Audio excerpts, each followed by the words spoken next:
नमस्कार दोस्तों, मैं आपका दोस्त रजनीकांत ओझा आया हूँ एक बार फिर से महागाथा महाभारत का एक नया अंक लेकर। महाभारत के युद्ध में 18 अक्षौणी सेना ने मिलकर युद्ध लड़ा था।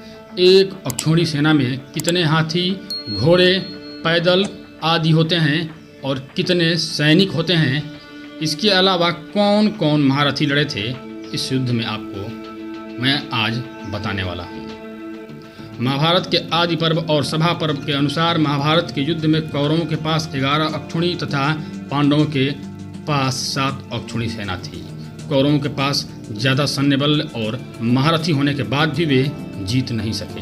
अक्षौणी सेना के 4 भाग होते हैं: हाथी, रथी, घुड़सवार और पैदल सैनिक। एक घोड़े पर 1 सवार, हाथी पर 2 और रथ पर भी 2 लोग।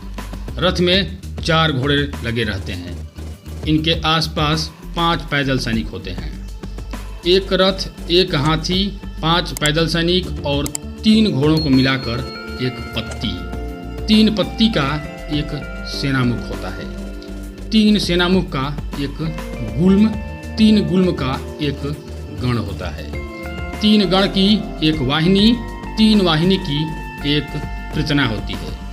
3 पृतना की एक चमू, 3 चमू की एक अनिकिनी होती है और 10 अनिकिनी की एक अक्षौणी सेना बनती है।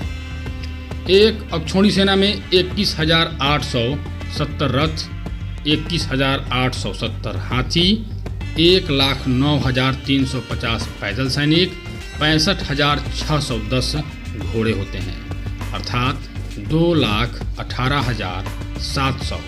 यह सभी एक अक्षौणी सेना में होते हैं। संपूर्ण 18 अक्षौणी सेना की संख्या जोड़ें तो लगभग अनुमानित 19,68,300 सैनिकों की संख्या होती है। हालांकि सभी सैनिकों को मिला लिया जाए तो 45 लाख लोगों ने इस युद्ध में भाग लिया था। इसमें सैनिक के अलावा सभी तरह के लोग भी शामिल थे, जैसे शिविर में व्यवस्था देखने वाले, रसोइया, अस्त्र शस्त्र भंडारण करने वाले आदि लोग भी थे।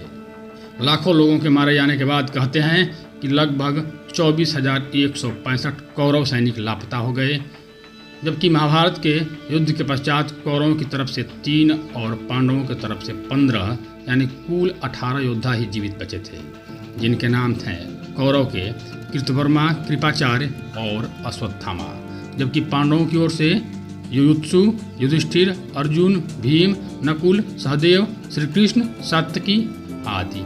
माना जाता है कि महाभारत युद्ध में एकमात्र जीवित बचा कौरव युयुत्सु था। धन्यवाद दोस्तों। यदि आपको यह जानकारी अच्छी लगी हो तो कृपया मेरे चैनल को सब्सक्राइब कर दें।